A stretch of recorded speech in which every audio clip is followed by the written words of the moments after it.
From our studios this week in Los Angeles and Tampa, this is Green Tagged Theme Park in 30. I'm Philip, and I'm joined, as always, by my delightful co-host, Scott Swenson of Scott Swenson Creative Development. And this week, Scott, we should talk a little bit about the rebounding, I think, of the industry in other places. Yes, we talked a lot about it, how it's rebounding in the U.S., and we talked a lot last week about how IAAPA was setting new records. And what's happening in the rest of the world, Philip? He asked physically.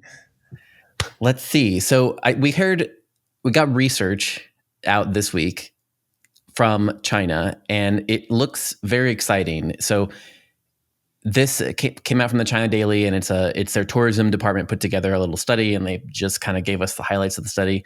And it says that the China's theme park industry experienced significant growth in 2023 with 130 million visitors total, marking a 71.8% increase in visitors and a 97% increase in revenue from the previous year. So this is 2023 numbers, and we're looking at the previous year. As of October 2024, 60% of China's 385 theme parks were profitable, reflecting the sector's robust expansion. And so this is a little bit of a time delay. And of course, you're looking at these numbers from the closure. So I think I'm interpreting this as we've talked about before, whereas the US, since we reopened so early, we're past that like post-pandemic surge in travel demand. But other areas that opened later, like China opened, I think, pretty late. That tourism sector opened pretty late comparatively to the rest of the world. Mm-hmm. So they're earlier in the cycle of reopening, and they should be still having revenge travel and then equalizing and whatever. And so hopefully that'll spark new expansion, which is what happened here in the US. Because if you look at the US, right, a lot of our stuff is opening in 2026, or 2025 and 2026, 2027, with the Epic next year, and then a few projects Disney has announced for the next following years. So I think it all kind of follows that timeline. So hopefully we should see some new announcements and new reinvestment in China in the next few years. And I wanted to mention, this is something that was mirrored in the APAC breakfast that they had at IAAPA, where we had a speaker from Village Roadshow. And Village Roadshow, does a lot of different, they have themed entertainment venues, but they also do shows. And they mentioned anecdotally that their events were seeing double-digit increases, much in line with this report. And they didn't really talk about new projects per se, but they'd talk about how it was rebounding and then people were recouping. And so this is, I think, exciting for all of us, because China was supposed to be, the Asia region was supposed to be the new Orlando. And then it moved over to the UAE, and the UAE, I think, has opened up new parks and has announced more plans and has opened up faster, right? And so then the pandemic kind of really choked that Chinese economy. And I think now we're hoping that as the economy recovers and that reopens, and the travel spending and stimulus and all that will help bring new projects there, and maybe potentially in time for when the projects are already open. Because once Epic opens, that's a lot of people who are going to be looking for work. Right. Well, and it's interesting because it shifted first to the UAE and then to the KSA. So Saudi Arabia is a heavy duty player now, and we'll see how China rebounds. I think the biggest curiosity I have with China is I'm glad to see that the numbers are coming back. I think that's wonderful, and I think that's wonderful for every one of us who works in the industry. I do know anecdotally that some of the companies that I either subcontract with or maybe subcontracting with in the future have also started up negotiations with expansions and new projects in the China market. I think the biggest curiosity I have, and I don't know whether, I'm pretty sure you don't have this data right at your fingertips, but I just think it would be interesting, is I'm curious to see what kind of international travel into China is going to look like. Because now, granted, for the first couple of years, China probably doesn't need a whole lot of influx of money from the outside, because China's a big country and it's filled with people. So it can kind of work internally for a while. But one of the things that I know for a fact, just because of projects that I'm working on, KSA, the Kingdom of Saudi Arabia, is working on, is they want to get money coming from outside the country. They want to make people feel safer and safer to visit a place that certainly people in the United States have had hesitancies about visiting in the past. I know the UAE has gone through the same thing, and they're continuing to try to bring in money from not just the U.S. but also from other European countries and countries that are significantly closer. So I'm wondering if that's part of China's plan as well. As you say, they're earlier on in the recovery process, but what if anything? I'm curious to see what, if anything, China is doing or will be doing to encourage international tourism and bringing people in from outside, so that they can continue to bring money into the country as opposed to just using money that is within the country. I don't know. That's just the first thing I think of when I think of the China expansion, because I know a lot of people who are concerned about visiting China. I know a lot. Of course, there's a lot of people who are concerned about visiting the Middle East as well, and so I'm just knowing some of the things that the Middle East has done to sort of put those fears aside and make people feel comfortable to travel there. I'm just curious if that's part of the China plan as well, because I know it is a huge part of the Saudi Arabian plan. That is very interesting. I don't know. I'm honestly not sure if they've talked about that or not. I only came across this one study, but I don't know if they've talked about it or not. Tourism sectors. Sure. Talk about and please, I don't mean to put you on the spot, but you have a much better understanding of this region of the world than I do. So, well, the only thing, I don't know the answer to that. I think that it's a really valid point, and it's like something that follows. I know normally, domestic recovers, and I mean, just look at Orlando as a great, domestic recovered first, and then now they're trying to bring in international because that makes up 25-30%, of their revenue, and that's.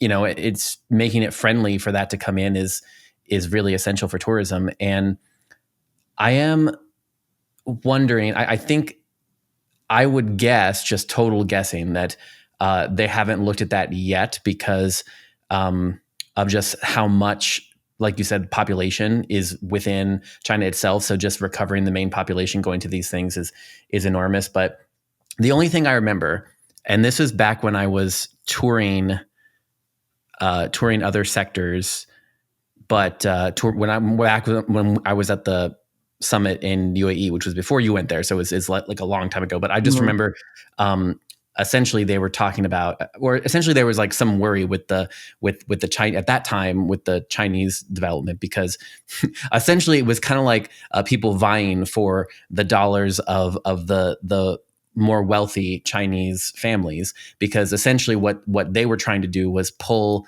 the wealthy families. Like, if you can afford to leave China, they want you to go there. They want you to go to that. They want you to go to that area instead of coming to the U.S. That was a piece of the right. tourism. The 30-year plan or whatever was like pulling wealthy people from this area. So I think, and every country has that struggle. We know, right? The question is like, the people that have the money, the 1% or even the 10% that can afford, most of the Chinese population, is just going to go locally, and they're going to spend their tourism dollars locally, and maybe they can move from one sector to the other.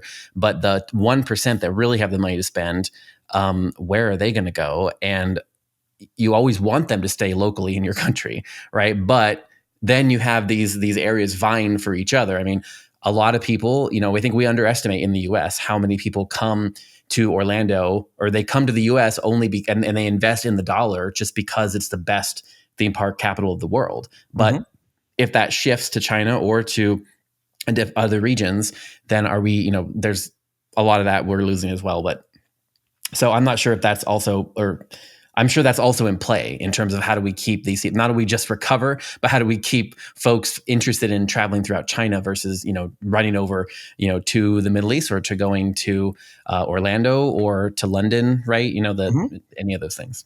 Well, and with China specifically, again, I think we'll see this come into play if we can get information shared about this, because they may also be holding this they may be playing this particular part very close to the chest. Yeah, that's a very common thing that even I know in working with this part of the world.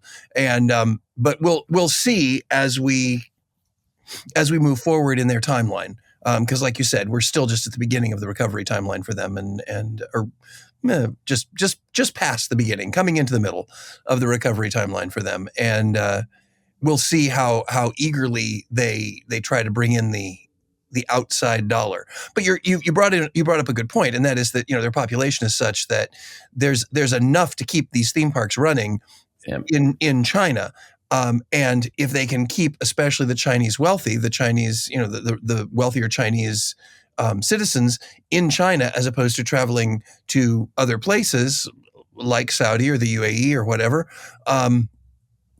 or the US, then there's money that they save and just keep in the country. So it's just interesting because I look at, as you say, Orlando, there's a huge amount.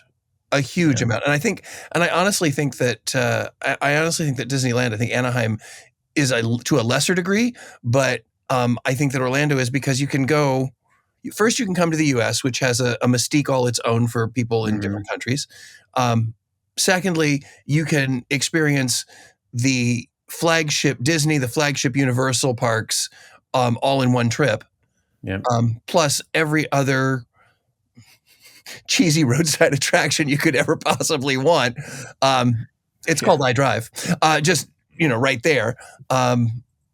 It's so like I said, I was just curious to see if China had mentioned anything about that yet. I think we should probably keep an eye on that and see if that comes up in the future, because that could be very interesting.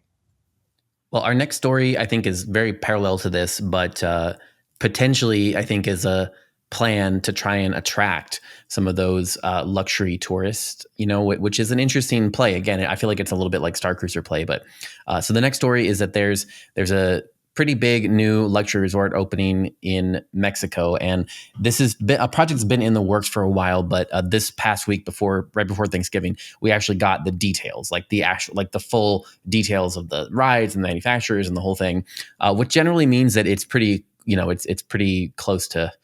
It's already, sections have already been built, but I think this means it's pretty far down the pipeline. So I'm going to read here excerpts from the press release.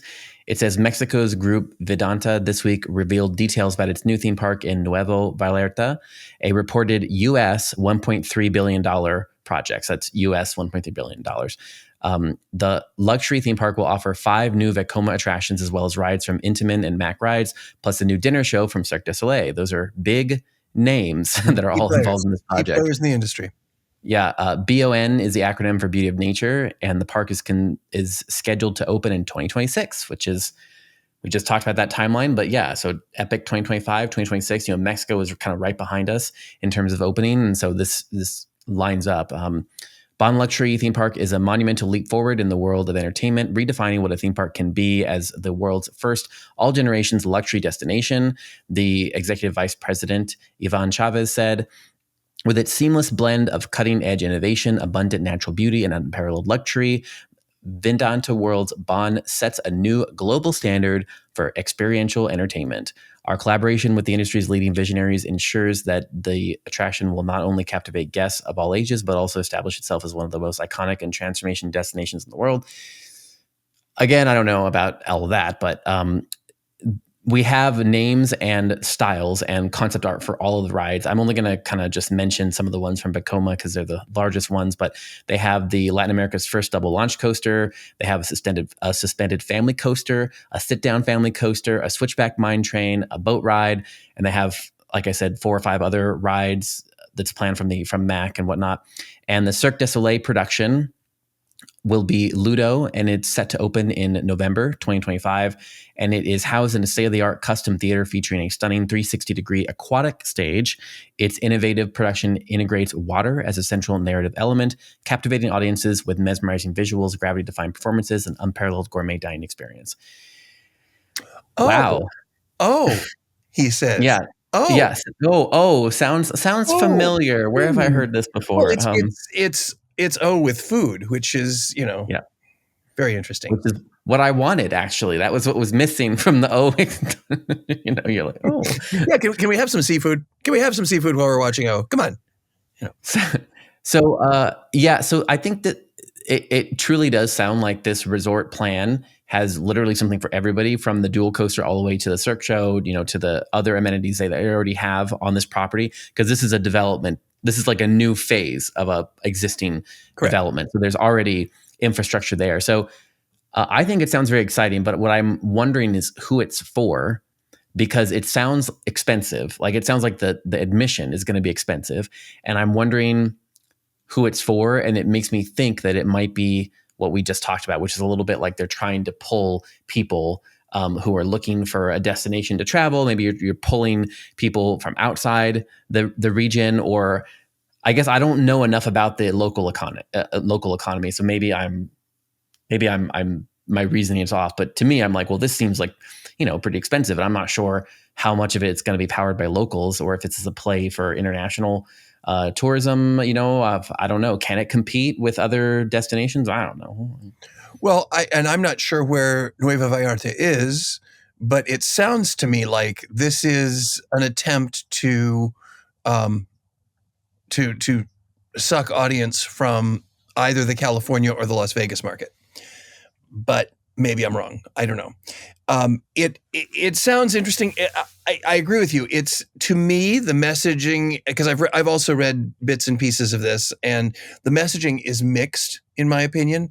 To talk about a multi-generational luxury, they keep using luxury and high end and transformative and all that kind of thing, and then they talk about double launch coasters and suspended family coasters, and for me here in Florida, it sounds kind of like Busch Gardens with a Cirque show. I mean, it's like I said, I'm curious. I'm curious to see who they're trying to attract, and I think that once we get the first round of marketing media out, we'll have a little bit better idea. So yeah, just for reference for people listening, so it is on Mexico's Pacific coast, just north of Puerto Vallarta, and it sits in that bay. And so potentially this is like a cruise play, like a cruise line play. I don't know. I mean, I don't cruise. You cruise, Scott. You tell me. Yeah, it's so if it is, so Puerto Vallarta is a huge cruise port. And if it's within even an hour, it's right on the coast. It's right. Like it is on the coast, like just up. I would say it's like 10 minutes up from Puerto Vallarta. Like, it's right north of on the coast, but just up north a little bit. Then it looks like they are going to look for to pull from some of the cruise industry. Have there been, and I haven't seen this anywhere, are there luxury hotels on the premises? Yes, my understanding is there already is a few that are there, and this is just an expansion. Like there's quite a few, or not quite a few, but I mean, like, there's the Grand Velas, which is located right there, which is a 5-star hotel. It's like right on the property. That's a Paradise Village Beach Resort and Spa, which is a 4-star hotel. So there's some that are already open that are kind of surrounding this patch of land that they're developing, essentially. Great. So, this could very easily be a day trip when people come in, cruising out of LA or San Diego or any of the California cruise ports. They all stop at Puerto Vallarta. It's and then you take a day, and so I guess that's there, because I mean, it's pretty. I mean, I don't know. I don't know. I have no idea. I would be a good question to know if like a lot of local tourism, goes there. I mean, because it's pretty far from Mexico City. I mean, it's like I'm not sure how much of the local places are gonna run over there, but I don't know. It seems like a really a large expansion for that area, and so maybe the play is that it is a big investment, but they're hoping that it will draw that foot traffic that already is coming to that port, I guess. Well, and and I don't know this, I'd have to do a little bit more research, but if there are, and I'm sure there are some cruises that originate in Puerto Vallarta, then it's quite possible that they could be trying to get that extended stay either before or after the cruise as well. That would make a lot of sense. This is one of those that it sounds like they're trying to make it more of a destination than a day trip.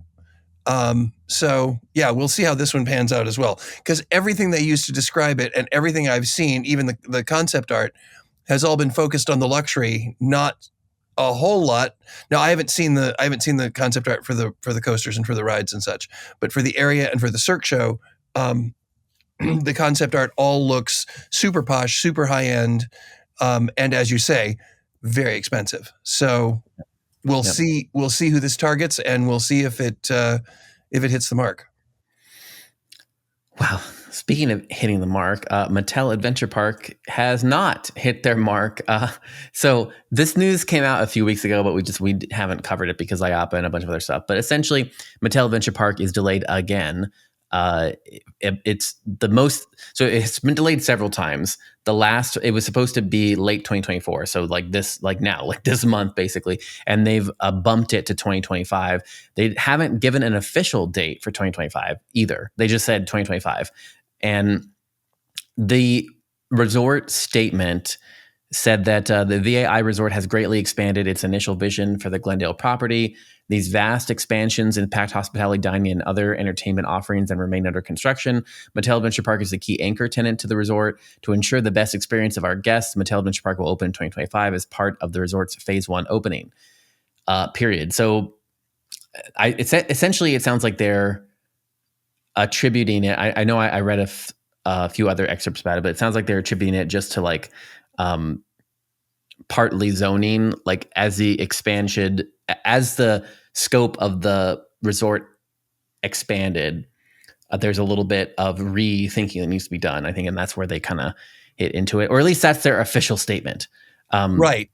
Yeah, right. Who knows what I mean, like we had talked about, I think even previous on the last one. I mean, there has been price inflation since the reopening, especially of supply chains and easing all that. And prices don't tend to go down. So a lot of the steel prices or the core prices of items that inflated up because of supply chains, not a lot of them have gone back down. And so there's overall costs have increased. And then that's not to mention the uncertainty with the tariff stuff happening right now. I mean, that could also inflate prices and cause delays on all sorts of items. And so who knows? I don't know. I'm not sure what the real reason is other than what they've stated, but it's not the only thing to have been delayed this year. And we've talked about a few other delays as well. And so I think my prediction is this could be, a little bit of a foreshadowing for other large delays as we continue to struggle with supply chain and we continue to struggle with potentially tariffs or not tariffs, or I don't know, even the idea that there could be tariffs has been causing chaos. And I think that's the point, right? That and ripples throughout our industry for sure. So. Yeah, and I think that if they're talking about changes and tweaks, we do know, and you understand it just based on where you live. You understand it better than I do, that once that happens, then there's all kinds of governmental changes that have to happen as well. The moment you expand by 15 feet in one direction, you then have to look at zoning and things have to be rezoned and blah, blah, blah, blah, blah. But to me, and again, I'm going to play conspiracy theorist here just for a moment. It does sound a little bit like they're kicking the opening down the street just a little bit to find out what is going to happen with tariffs, change of government, et cetera, et cetera, et cetera. I think we're going to see.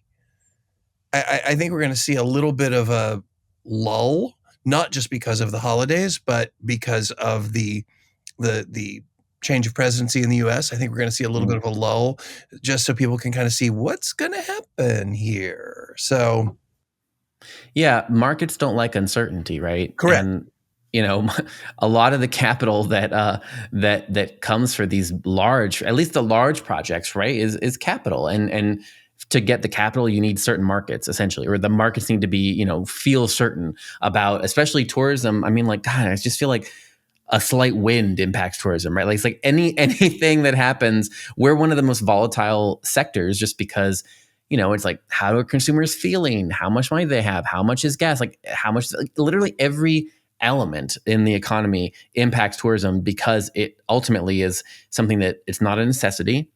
And it's, I mean, you could argue that. I think a lot of people argue it is a necessity because you need a little bit of escapism and fun and et cetera, et cetera. Well, so I think it's a necessity. But if, for example, there was a war going on in a specific country, it's no longer a necessity. It's the first thing to get shifted down in the priority list. Yeah. and you generally choose food, right, and those kind of things Food, over, shelter, yeah, basics. yeah, right. It's not one of those basics things, and so I think all these things ripple into the tourism sector, and especially when capital is harder to secure if the market is uncertain, especially about tourism and about the construction costs and whatnot. So I think to your point exactly, it could be a delaying tactic as well to shore up some of that, but I think a lot of projects are kind of pausing to wonder. Or I've seen both things just from our side at Gantom. We've I seen was both just say the things. same thing.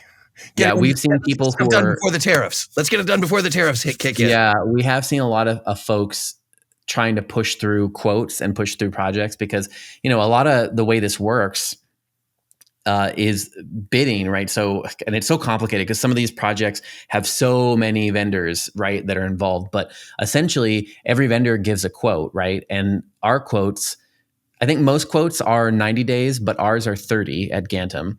And so what happens is a lot of people are trying to get quotes in by the end of December. So like literally waiting until like December 29th, 30th to get a quote so that it's going to be valid through the first 30 days of 2025, just to protect that price and then see if they can push new budgets in to, the new budget rolls over and they can purchase something at the same price. Because once your quote expires, right, like then you have to requote the entire thing. And if there have been tariffs or any price fluctuations, then it's going to potentially delay the project, because that's what happened, right? Because price changes happen and then you have to go back and there's so many committees at some of these things that are, it's a wonder anything ever gets done. Well, but it's interesting because, again, even me, and I don't have to worry about tariffs that much. I don't have hard product, but I do know what's kind of going on. I have to be aware of what's going on with hard product because it doesn't impact, how much time it's going to take me to work and creative direct my way through the installation of a project. And even I've brought my quotes down to 30 days now. They used to be 90, but I brought my quote down. My quotes, the majority of my quotes. If it's a returning client, I'll keep them longer. But I've even brought my quotes down for the vast majority to 30 days for exactly that reason, because I'm not quite sure what's going to happen next. Yep.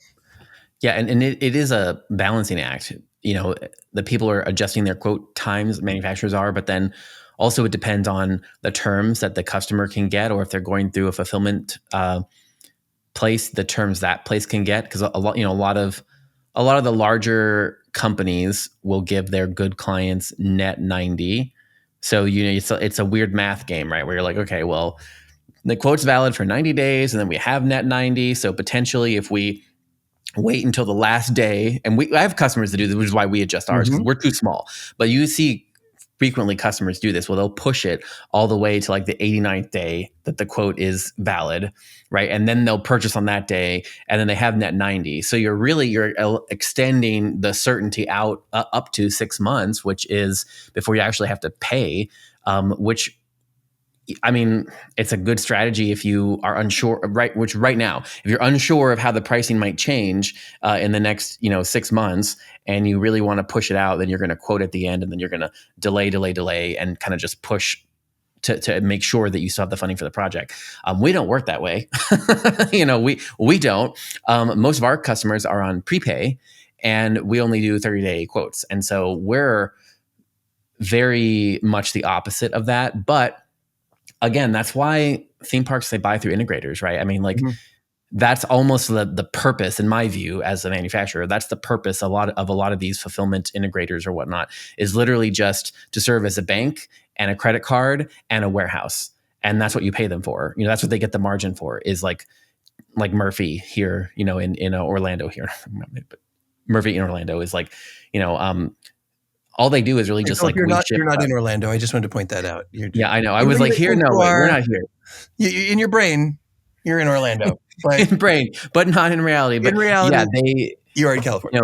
They'll receive items and hold everything there until delivery on site, for the end customer, the park or the venue or whatever. But essentially they're a credit card, partial credit card and partial, because then they negotiate terms with them and whatnot. So yeah, I mean, I don't know. It's a weird, complicated game that there's so much that impacts the price of these projects and the viability of them from different folks. And any of these economic ripples just touch every corner of it. Well, and as you say, the market and more importantly, the capital investors do not like uncertainty.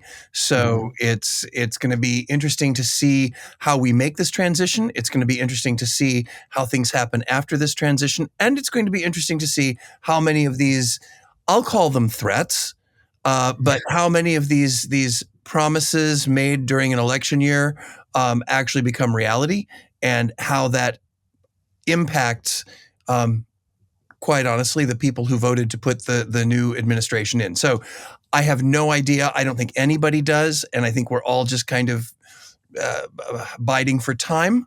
So that we can make sure that the industry does continue to be successful, and I don't think that's just the entertainment industry or just the theme park industry or the attractions industry. I think it's all industry. So we're just kind of biding for time to see how everything kind of shakes out. And we would love to bide for time on this particular episode. Unfortunately, we're out of it. So this is the end of this week's. However, if you are an Unhinged subscriber, we are going to be talking about Muppets and Travel in the Unhinged episode that we're going to record right after this. But for those of you who are not, thank you very much. We really do appreciate you. And if you'd like to find out what Unhinged is all about, please check us out on Patreon. And if not, we will see you next week here on Green Tagged Theme Park in 30. And if you're thinking of someone who might enjoy Unhinged, we have gift packages for the holiday season. You can actually gift a subscription to someone you think might enjoy it. Wow. Aren't we kind? I didn't even know we had that. It is Cyber Monday. I thought we should do something. That's good. No, that's good. Yeah, we're recording this on Cyber Monday. You'll be seeing it on Cyber Monday. So, yeah. Wow. That's very nice, Philip. You are such a jovial and kind soul. Okay. We're ending it there.